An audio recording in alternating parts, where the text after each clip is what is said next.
Oh, I'm in the zone, man. Yeah. Now tell me who can stop me. I'm in the zone. Competition's none in a league of my own. Hey everybody, thanks for stopping by. Today we're going to be doing my very first movie review, Star Wars Episode 1, The Phantom Menace. Let's get into it.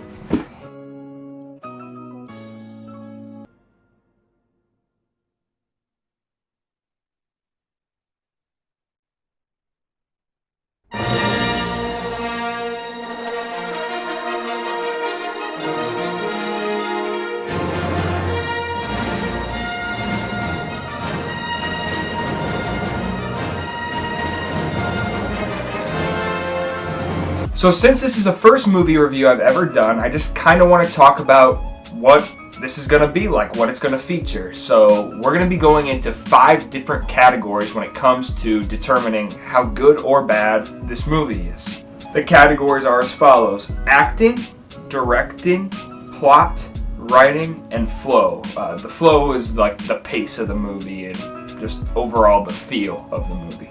So before we dive into those 5 categories, I would first just like to give you a simple little reaction to the movie. The things that I wrote down while I was watching the movie and immediately after I got done watching the movie. The simple positives and negatives.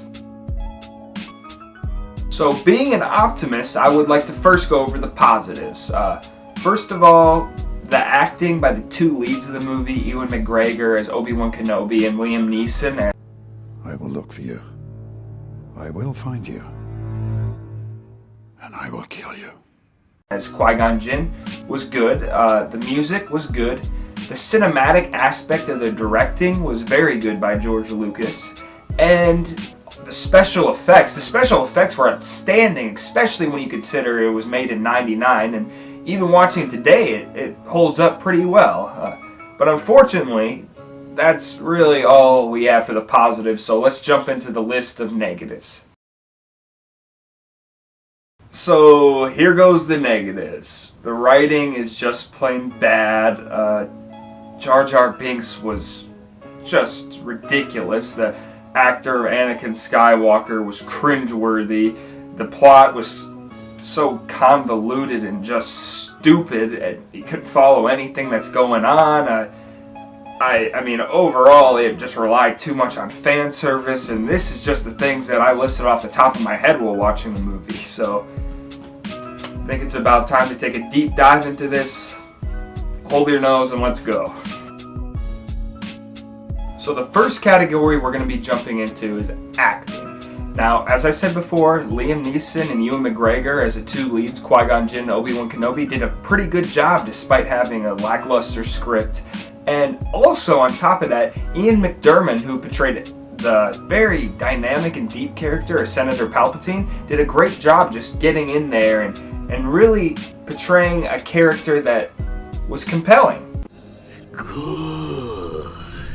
Now, unfortunately, there isn't much more good acting to go around in The Phantom Menace, but before we get into the negatives, I did have one last spotlight. The actor who is Hugh Quarshite, who played Captain Pinoca, I believe it's Hugh Quarshite, we're just going to call him Q for the sake of this video, did an amazing job, a surprisingly good job, and in such a vast, barren wasteland of talent that you see in this movie, it's nice to see this little diamond in the rough. That being said, let's just dive right into the nitty-gritty of the acting in The Phantom Menace.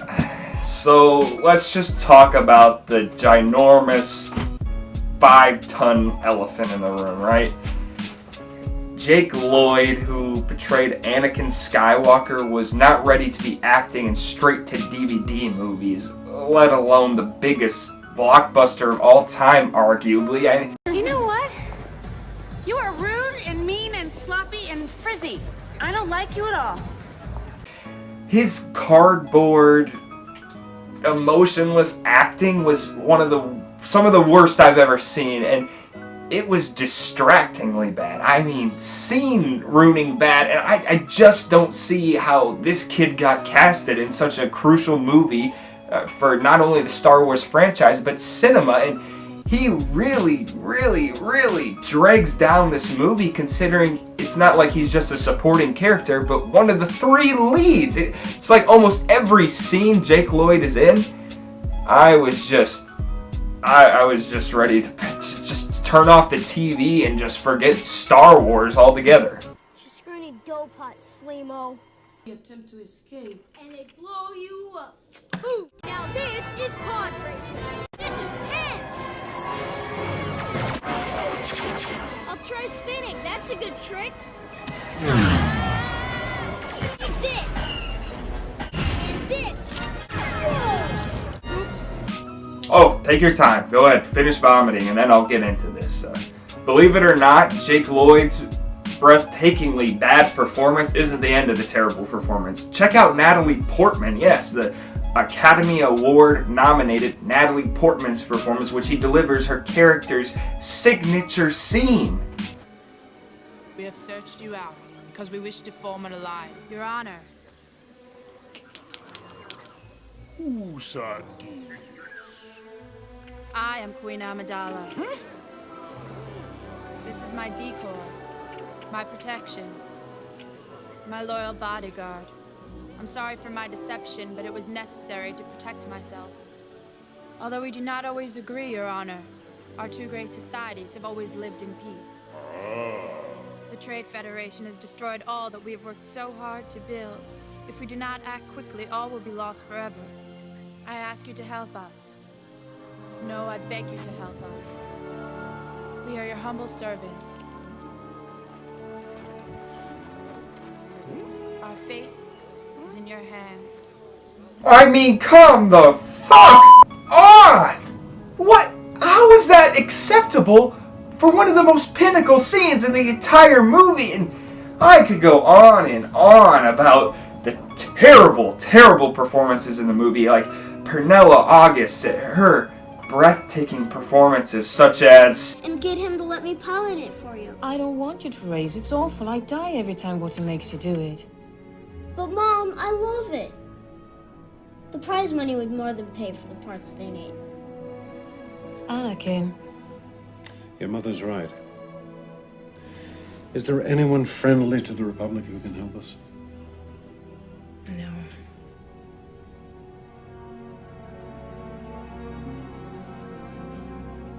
Mom, you say the biggest problem in this universe is nobody helps each other.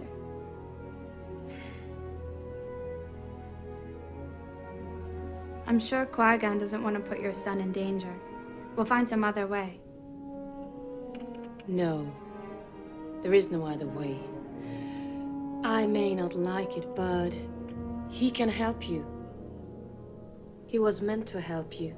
I could also bitch and moan about the infamous Jar Jar Binks, who's been immortalized for his outstanding performance.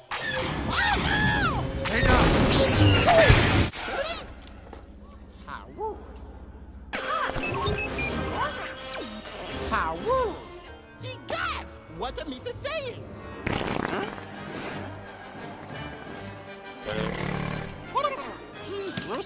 Stop it. Get some help. I could keep going, but I think I've said enough to justify my rating of 3 out of 10 stars. Neeson, McGregor, McDermott, and good old Q do a really good job in this movie, despite having a bad script. But unfortunately, the other actors are literally some of the worst performances I have ever seen. Damn! And they do a good job of dragging down this movie. Alright, now we're on to the directing, and I don't have as many things to say about the directing as acting, but there's certainly a few things worth covering. Now, George Lucas, the director of The Phantom Menace, will go down in history because of his impressive resume. Now, The Phantom Menace won't exactly add to his resume, but it's not really going to deter from his greatness. Some shots in this movie are just gorgeous.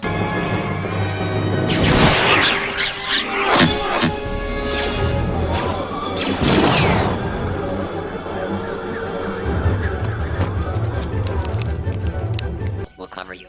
Roger, roger. Uh-oh. Blast. Drop! Go! Tell them to take off!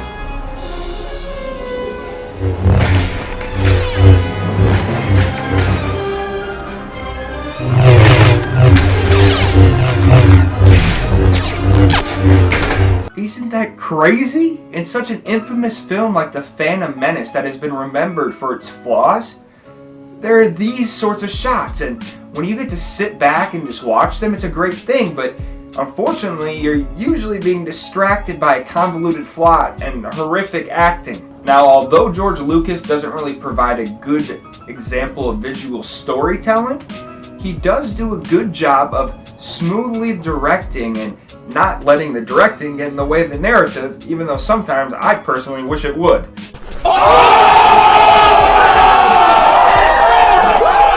Now, with all the praise I've been giving George Lucas for directing this movie, you might be thinking, wow, The Phantom Menace really did a good job in this movie as far as directing goes. Well, you'd be wrong, because the visual aspect of directing is only half of the job, and the other half, well, let's get into it. Demanding a great performance out of your actors and doing all you can to leech the talent out of them is a huge part of being a director. And it is a difficult task, but directors that will go down as history, such as Spielberg, Francis Ford Coppola, Ron Howard, and many other directors, they do a good job of it. Now, Lucas would like to be mentioned with the great directors, as I said before, but unfortunately his resume, as far as it comes to this aspect of directing, is not that great. While the directors that I just listed off succeeded in getting lifetime great performances out of these actors, George Lucas can't even manage to get a decent performance out of some actors in The Phantom Menace. So wrapping the directing category up, I think it was very, very average. It did very proficient in the visual aspect and failed miserably in the other aspect. So with that being said, I'm going to give it 5 out of 10 stars average for directing. Our third category is plot, and I'm going to try to sum this up as quick as I can. The Phantom Menace has 3 glaring problems when it comes to the plot of the movie. The first problem I have with the plot is it's just too convoluted. Now notice I didn't say complex. Complex can be a good thing. But the problem is all the different storylines that they bring into this, they're not needed and they don't add anything to the narrative or to the story or the audience experience. So the second problem I have with the plot is there is no character development whatsoever. I mean, they throw in these 2 lead characters, and sure, we know a little bit about Obi-Wan from The New Hope, but if you're judging this as a solo movie, you can't judge a solo movie based on what another movie did, so we get nothing about our 2 characters, so anytime anything important or scary happens to them, I don't care. I have no emotional connection. So maybe instead of adding all these confusing, pointless story points, they could have just spent 10 minutes giving some background to our 2 main characters.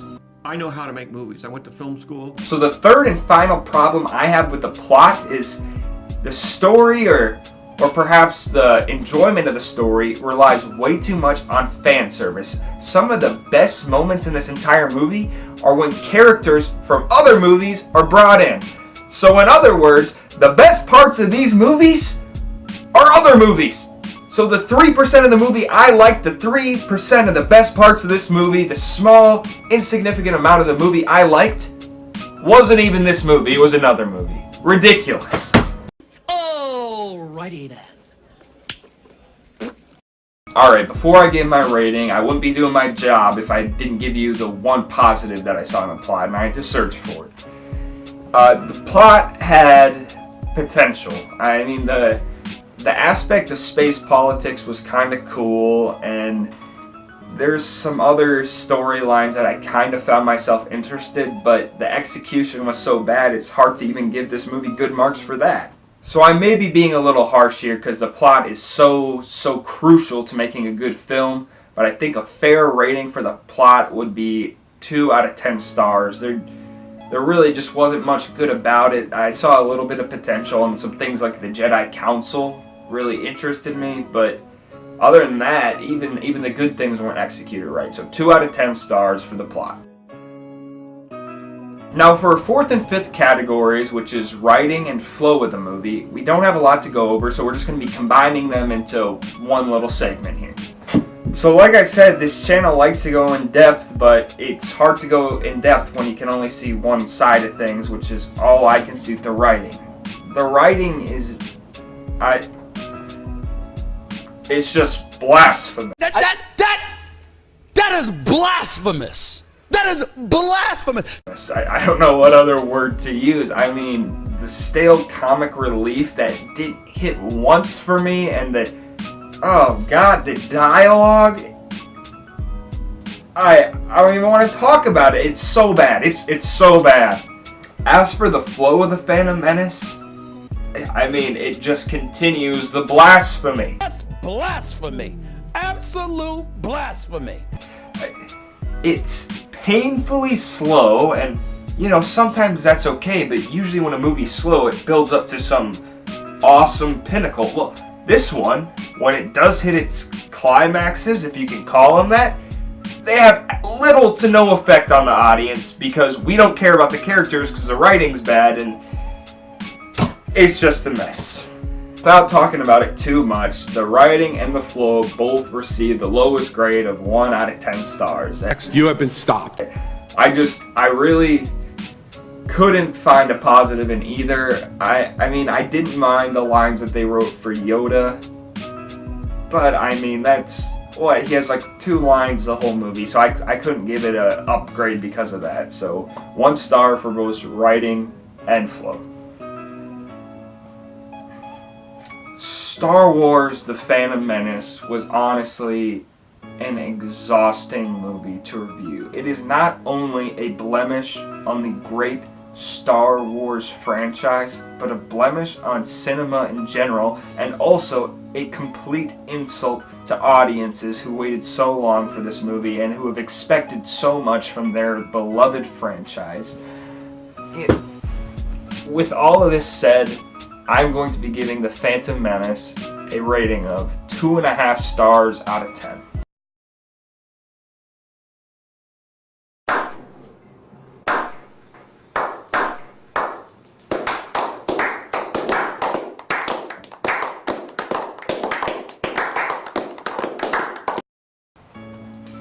Now, the only reason it isn't 1 star or 0 stars is because Liam Neeson and Ewan McGregor tend to carry their scenes together to a decent extent, and some of the cinematic directing of George Lucas is pretty impressive, along with the very, very impressive special effects, but none of that can save this movie, and I would never, ever, ever, ever recommend watching this unless you're on drugs or drinking, and I'm just being an asshole here. If you like the movie, I'm sorry. It's not my cup of tea, but that's why opinions are great. That's why we're individuals. So. What you just said is one of the most insanely idiotic things I have ever heard. At no point in your rambling, incoherent response were you even close to anything that could be considered a rational thought. Everyone in this room is now dumber for having listened to it. I award you no points, and may God have mercy on your soul. Anyways, that's my review of Star Wars The Phantom Menace. 2.5 stars out of 10. I've been busy working all night, and I'm telling everybody I'ma get it.